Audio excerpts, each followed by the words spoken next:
All right, West Virginia fans, it's time to honor Bob Huggins at WVU.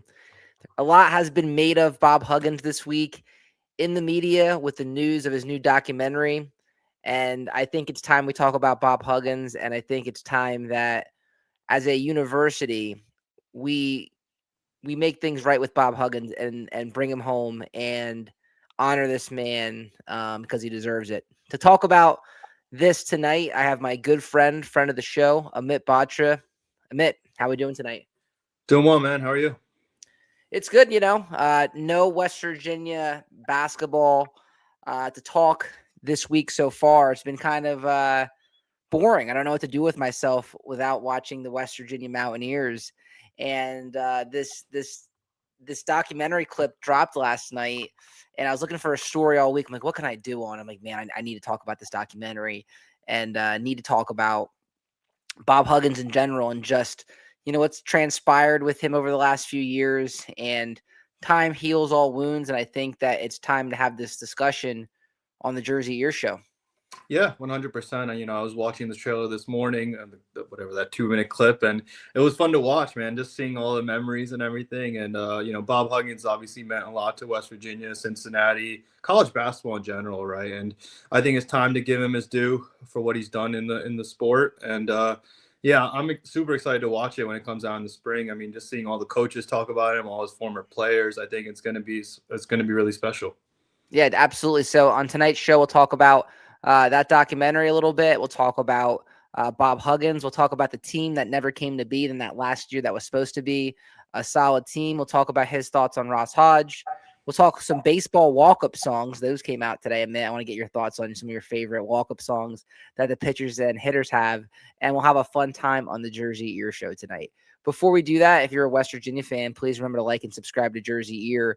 We really appreciate all the support. Also, check me out now at WV Sports Chat.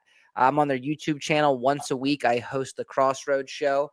I dropped 2 videos so far. There'll be another one coming out on Monday. Usually pre-recorded videos that drop on Mondays. So definitely check me out over on the Crossroads Show as well and support that show as well. That being said, let's get into tonight's topic.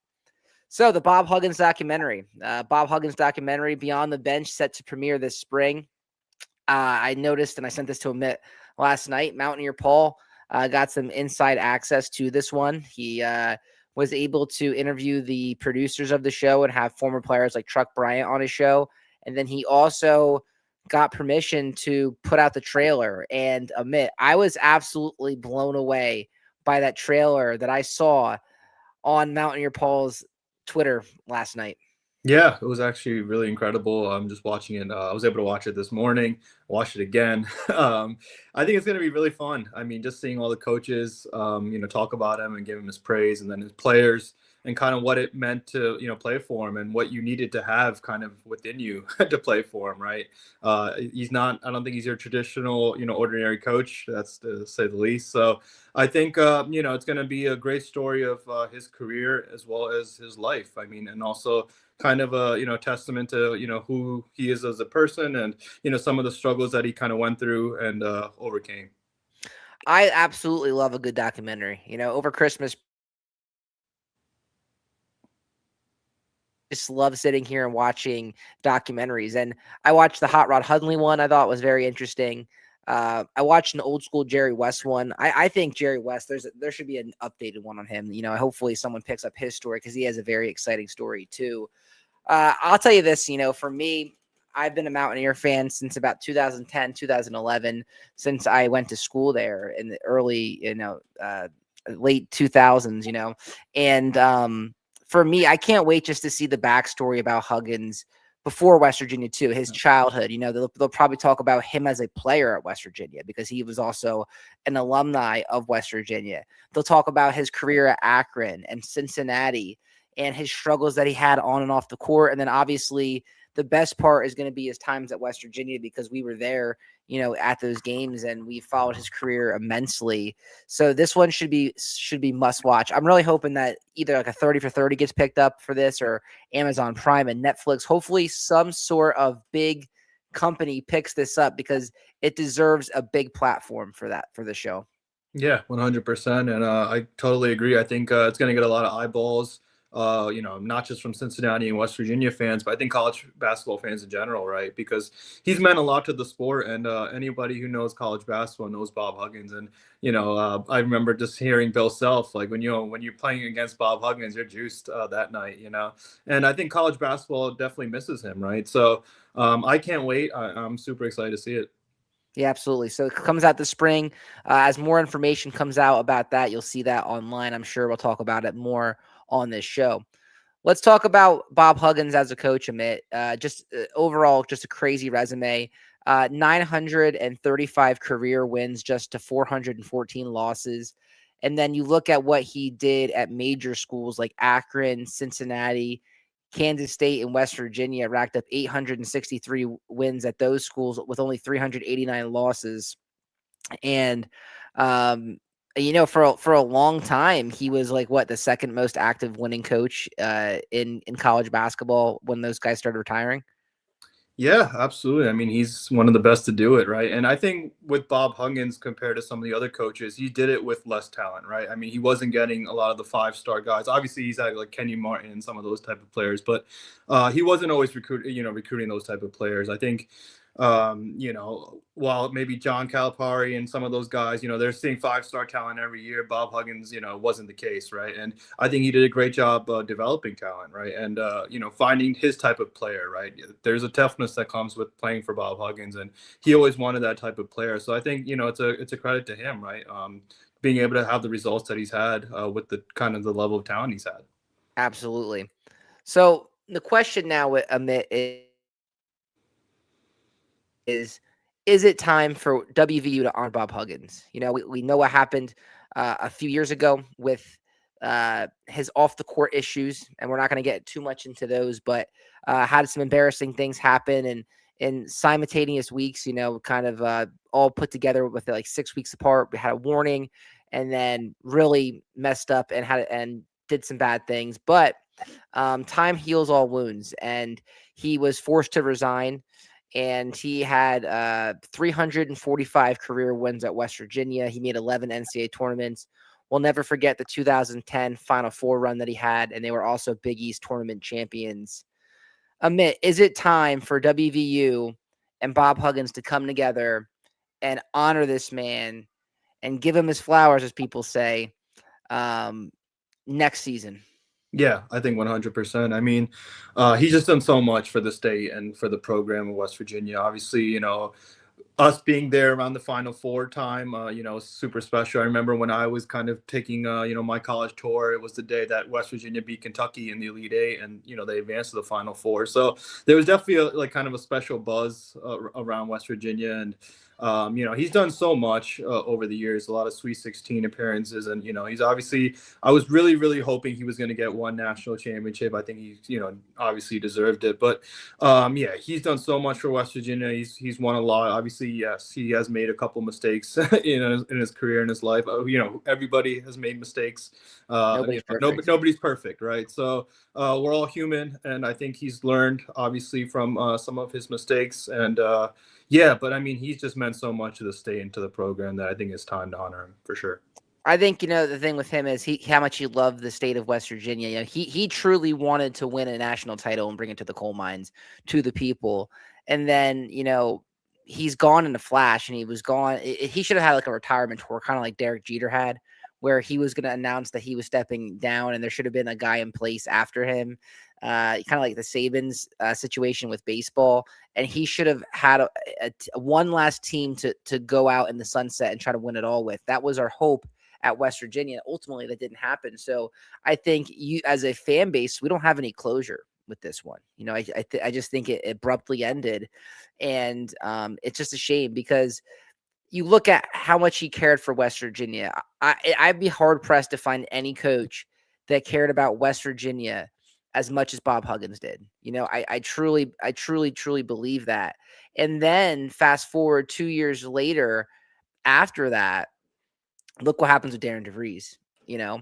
We have a guy that would have done anything for the university and put West Virginia before he puts himself. And then 2 years later, you have a coach that has some success, and the first chance he gets, he's out the door to Indiana and stabs all of us in the back. So I think that also is a tough pill to swallow too, and I think it makes you appreciate Bob Huggins even more. Yeah, 100%. I think he had so much passion for the program and for the state, and he knew how much it meant, right, being a West Virginia guy. And I mean, I was just watching his press conferences all the time, and you could tell, like, when, when he was missing free throws and the team was missing free throws, it meant something to him, right? And to have that type of passion within your program, and to have that for as a coach, you don't always get that, right? And I think for West Virginia, he loved West Virginia, man, and I think I wanted him to succeed so much. And obviously he had a tremendous career, but yeah, I think just one national championship would have been so special for him to get at West Virginia. I just miss his presence on the sideline, man. Yeah. I was so proud to have this guy as the coach. It was so cool that like Bob Huggins was the coach of West Virginia. I remember like my first game at the Coliseum. I'm like, man, like that's our coach. Like that guy's a legend. Like I'm literally like to be at the Coliseum and have a legend coach on the sidelines. You'd always like he was part of the show. Like he was part of the reason you went to the games was Hugs. I think he was bigger than most players that were on the team. He was the face of the program more than any other player was. He was the biggest guy around, and especially at the time, if you look at the coaching staffs that he was going against on campus, no one held a torch to him like Dana Holgerson and Neil Brown. And Huggins was the most popular guy in the state of West Virginia. Yeah. So I just miss him so much on the sidelines. But that being said, if you would have asked me after everything happened if it was time for a change, I would have said yes. I think it was time for a change. And when DeVries left to talk about Huggins coming back, I think that has gone away. I don't think Huggins is going to be a head coach at West Virginia ever again. But I do think I do think that it's time to honor him. Like I said, Amit, how do you think the university should go about honoring him? Like, what do you think? Like, what do you think is like a good gesture for Bob Huggins to bring him back and honor him?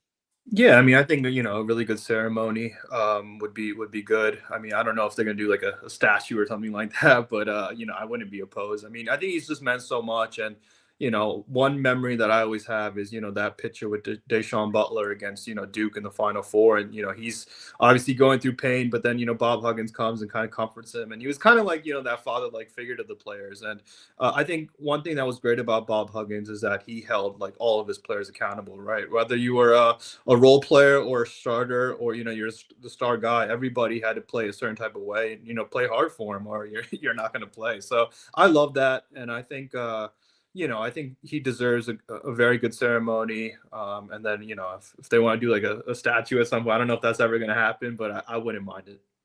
I think a statue of Bob Huggins would be sick. Yeah. I think you could probably, if it's all about making money. And I think if Ren Baker could, if he wanted to, man, he could really, marketing wise, make this a huge event for West Virginia. Yeah. We're going to honor Hugs, and this, everyone in the state would want a ticket to that. I was in ticket sales for the New Jersey Devils actually, and the 1 year I worked there, we retired Marty Berdore's number, and that was the hottest ticket. It didn't matter who they were playing; like you had to get a ticket for that game. And I think a similar thing could happen for this. You could sell ceremonial patches with Bob Huggins on it, hang a banner with Bob Huggins and the number of wins he had.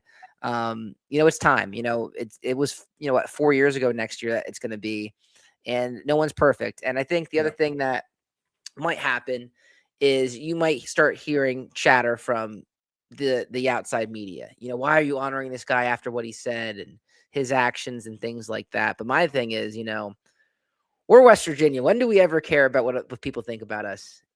And people have done a lot worse. And like I said, Bob Huggins is in his 70s, so hopefully he lives for a long time. But you just, you want to do it now while he's healthy and he's here and he's present. So I think next year's the time, and I think they, like I said, they can market it, they can make it right with him. I think it'd be a good look for Ren Baker. I think it'd be a great for Bob Huggins. It'd be an emotional night in Morgantown, and he deserves that accolade. So maybe they can add an extension to the documentary bit, and have him come back to Morgantown. I think that'd be sick, So let's hope that happens. Now, let's talk about this, Amit. What could have been in the 2023 season. So a lot of people, like we were talking about, we were hoping that Hugs had one last run with him, the last year that he coached, they made it to the NCAA tournament with Eric Stevenson, and they got in there. They had a tough loss to Maryland, but it seemed like the fans were still hoping for Hugs, and it seemed like we wanted to put all our eggs in the basketball basket, And if you look at the transfer portal ranking here, Amit, before everything went down with Hugs, West Virginia had the number 2 transfer portal class in the entire country. And this roster was setting up to be a very, very good basketball team in Morgantown. And the hope was around campus, the buzz was, man, we're going to go on a run with Hugs here. There's a lot to go here. And before it even takes off the ground, the thing about Xavier happened. And then just a few weeks later, the incident in Pittsburgh happened. And once that happened, you could kind of see that the writing was on the wall and that there was a good chance this roster was going to break up.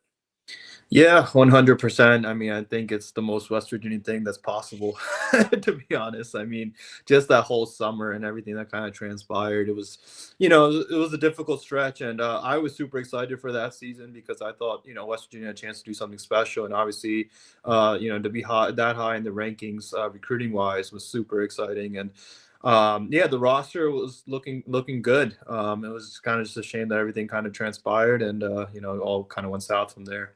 We have a comment here from JBWV said, screw what he said. He had a Pitt shirt on this season. He screwed the school and the basketball program. Hey, that's an interesting take, and I think people are going to feel how they feel. I think for me, initially I felt not about the Pitt thing. Like I don't, whatever about the Pitt thing. I mean, he's friends with Caples and he wore a Marshall shirt the other day. Whatever. I mean, I'm not worried about what shirts guys wear. He did enough and he showed enough genuine interest to the program. But I did share the same sentiment that you did because I knew how good this team was going to be and how big of an opportunity this was. So I was upset and angry in the beginning when that happened with everything with Hugs. For being honest, I was definitely upset because I knew this was going to happen to this roster and it set the basketball program back. But he also took the basketball program to heights that we have not seen since. And he got us to the Final Four. And we have to remember that. We just can't forget about those years. So I do share sentiments that you have, and I understand the frustration with him. But I also think that, the program now has to move forward with or without him. And it's time to honor him no matter how it went down. Amit, do you share a similar sentiment?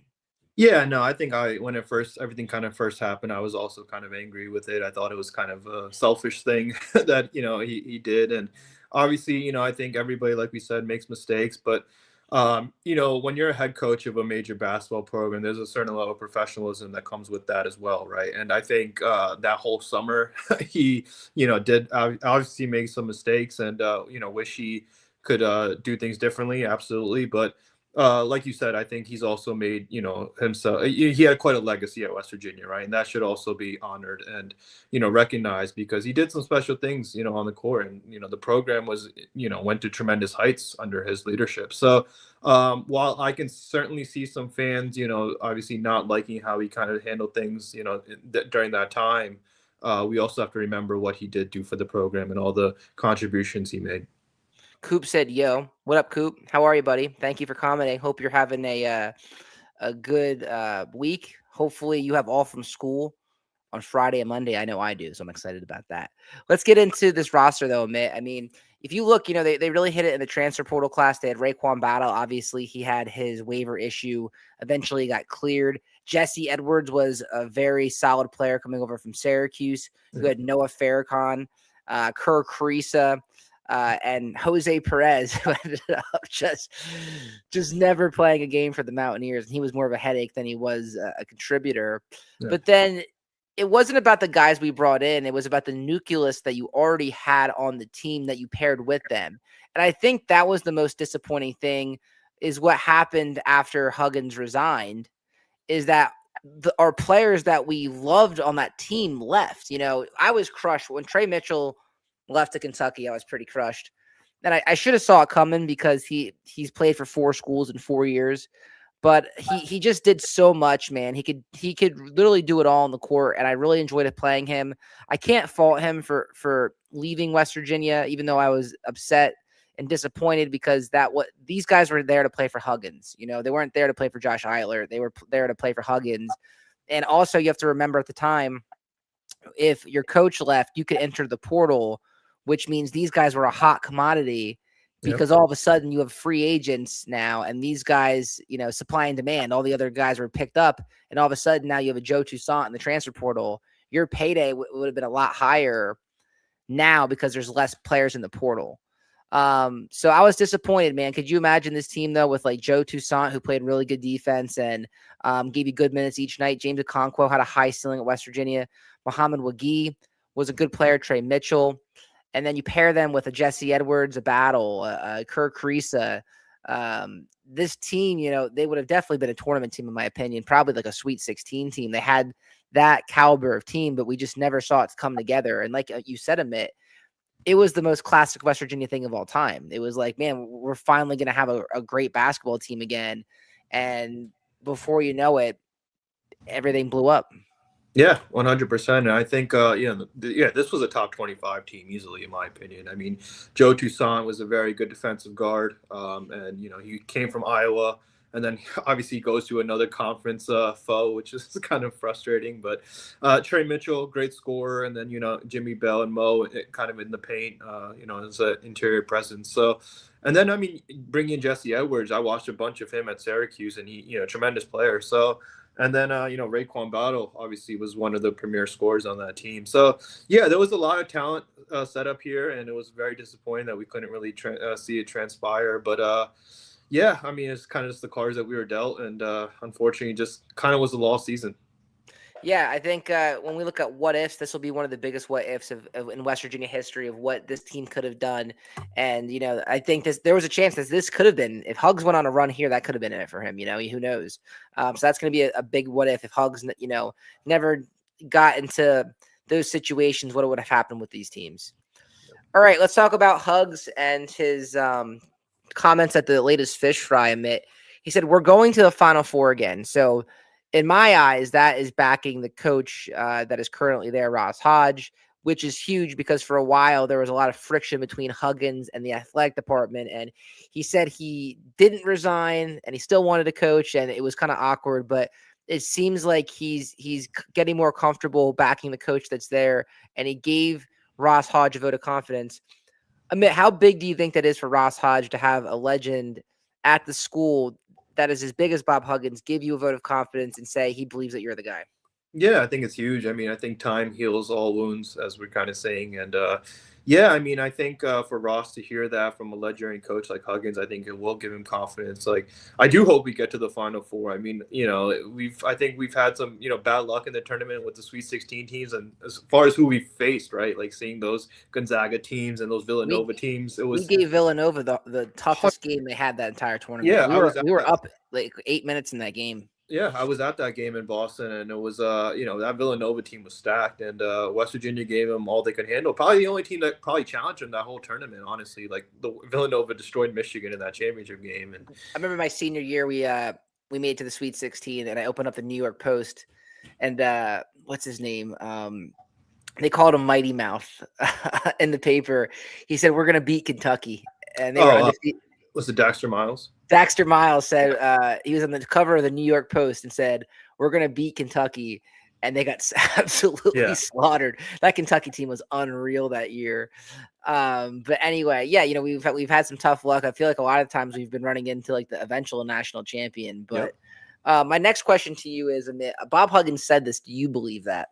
Do you believe that we are going to go back to the Final Four in the near future? Yeah, I certainly don't think this year. But I don't think anyone I would rather hope to get to the tournament this year. But I hope you have to give Ross some time, right? I think everybody wants, win now, and I get it, right? I'm all for that as well, but you have to give, him time to recruit and get his pieces. I think he's doing a pretty solid job recruiting, and to honestly to be as competitive as the team is right now with the roster they have, I think it's kind of a testament to him as well. So I think time will tell. I hope to get there. I think. Let's take some baby steps and kind of see. Let's get in the tournament and maybe make the Sweet 16 before we talk Final Four. But we'll see. I think things have to obviously get better from an offensive standpoint to start off. But let's see. I'm willing to give him some time. Tosh Miller said Jesse Edwards had soft touch around the rim, great center. Yeah, it kind of stinks, man. And thanks for commenting, Tosh. It's great to hear from you. You're always in here, so I appreciate you. It just feels like we wasted those years with those players. We wasted. I felt bad for Jesse Edwards that he even came to Morgantown because it was a wasted year. Quite frankly. And same thing with Kirk Creesa and Raekwon Battle. I appreciate having them on the team, but it just felt like it was one of those years where we wasted their talents. Same thing with like Charles Sims the one year in football. It's like this guy's putting his team on the back, and we have 4 wins to show for it. Or Fred Perry this year. Similar thing. You would hope. When you have great guys like that, you want to win more for them because you want them to have a great time in Morgantown. It kind of reminds me of like Tony Fields. Like Tony Fields, they had a great team that year. They were good, but it was like a wasted year because there was no fans in the stands. So I'm like, man, Tony Fields, had a great season, one of the all-time great like linebacker seasons at West Virginia, and he played during COVID, never got to really experience, Morgantown. Yeah. I agree with you, man. I think Hodge. You have to be impressed with what he's done this year. With the team. I know we only have one signature win, but we're relevant. We're in the conversation, and I think you have to give him a few more years to see what he can do and build a roster, and then hopefully retain your players, and then every 3 to 4 years be in that fight for we have a legit shot this year, and see what happens. Let's talk about this year's team a bit. So there is 1, 2, 3, 4, 5, 6, 7 games left, right? And right now, they're actually, for some reason, West Virginia actually got like more love this week in the conversation, even though they lost. Yep. If you look at the standings, Amit, we have UCF, Utah, TCU, Oklahoma State, BYU, Kansas State, and UCF. Most of these teams are behind us in the Big 12 standings. Amit, let's rank the games. Let's rank them from 7 being the easiest to 1 being the hardest. Let's rank the remaining schedule for West Virginia coming up. All right. Yep. So let's say, is Utah the easiest game at home on the schedule? In my opinion, yes. Out of these 7, yep, Utah's definitely the easiest. All right. So then I'm going to assume that the next game that is the easiest is probably going to be a home game because you've been really good at home this year. You're 13-2. Is it fair to say that last game versus UCF is the next easiest home game left on the West Virginia schedule because it's home? What do you think? Yeah, I'm kind of torn between them and Kansas State because I think UCF is a better team, but West Virginia's had just more struggles on the road. I'm gonna go Kansas State for number 6. I could see the argument for UCF, but you have to remember that UCF is right now a tournament team compared to Kansas State, which is not. I think that's fair. I think Kansas State, what scares me about them is it's on the road and they did battle us tough and they were missing a bunch of players. Yeah. But we'll put Kansas State at 6. I think that's fair. All right. Does UCF then being a home game, does that slide into 5? I would say so. I think UCF is definitely a winnable game. You're at home. That last game could mean a lot. And UCF recently just got rolled by Cincinnati, actually. So they've had some good wins, but I would say because you're at home and there could potentially be a lot at stake, I would put that as number 5. All right, we have 4 games left to admit. We have at UCF this Saturday. We have at TCU. We have at Oklahoma State, and we have home versus BYU. Looking at it from top to bottom, is at Oklahoma State number 4. I would go Oklahoma State number 4. I just think out of those 4 teams left, they are the most beatable at the moment. And yeah, I just think they would probably be at number 4 at this point. So then we're between at UCF and at TCU for 3, because I think, am I crazy to think BYU's number 1? Yeah, BYU based on talent alone. Yep. All right, so we're at BYU 1. We're stuck between. So which game do you think is tougher coming up? Is it going to be the UCF game, which is going to be Saturday at 6 p.m., or do you think it's going to be that game, the other game versus TCU? TCU. I was going back and forth with this actually for a while. I'm probably going to go TCU 3, UCF 2. But I think you can make the argument for both because TCU just, beat Iowa State. They've beaten Florida, they've beaten Wisconsin. They have good wins. But I just think UCF also has some quality wins. I would just think they're a little bit better and a little bit deeper. Absolutely. So yeah, this should be fun, and I think if West Virginia wants to give themselves a shot here, they need to go 5-2.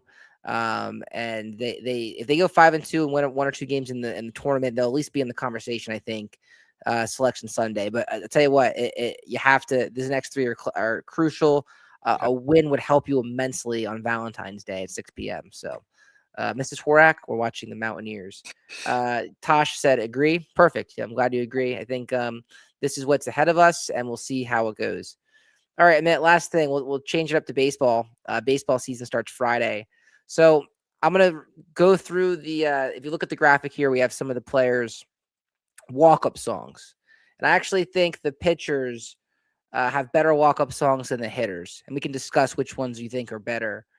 So, Amit, looking at this list, which one is your favorite walk-up song from one of the pitchers this year coming in? What's their favorite walk-up song?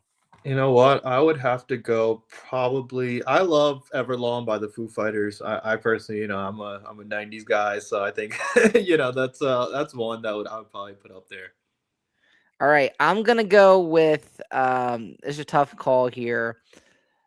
I like Skrilla by Kodak Black, but I feel like you're gonna have to put so many like edits in that song because they say so many curse words that definitely can't be played over a loudspeaker that it's gonna lose its luster.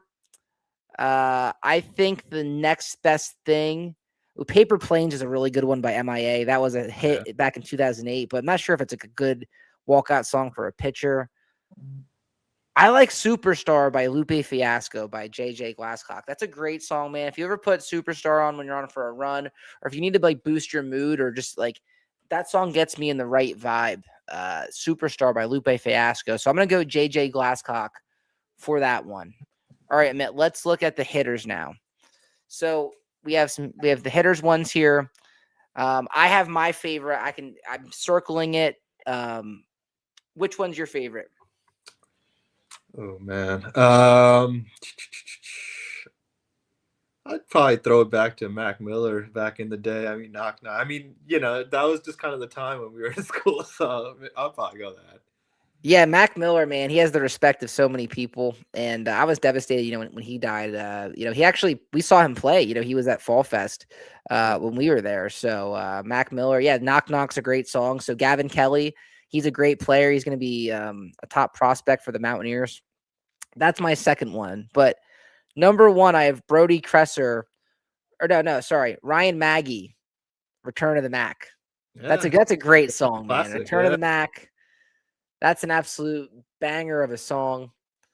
Kuz would definitely take Creed Edros higher. He's a huge Creed fan, so he would definitely choose him if he had the option. So baseball season should be fun. It gets started on Friday, so I'll be watching them versus Georgia Southern in that game, and we'll put out a video. We'll talk some wrestling, we'll talk some baseball and all those things. Amit, any last words before we get off here? No, I'm just I think I'm super excited to see Bob Huggins in the documentary. I think it's going to be tremendous, and I just can't wait to watch that. And I think the trailer made everyone kind of excited for that. And yeah, big game for the team on Saturday. I think it's it's a must. It's a quad one opportunity. So UCF is the next one up, and it's a big opportunity. Amit, thank you for coming on here, man, and taking time out tonight to talk some Huggins with me, talk some walk-up songs, talk about the Mountaineers, this year's team. I really appreciate it, man. We'll talk to you next time on the Jersey Ear Show.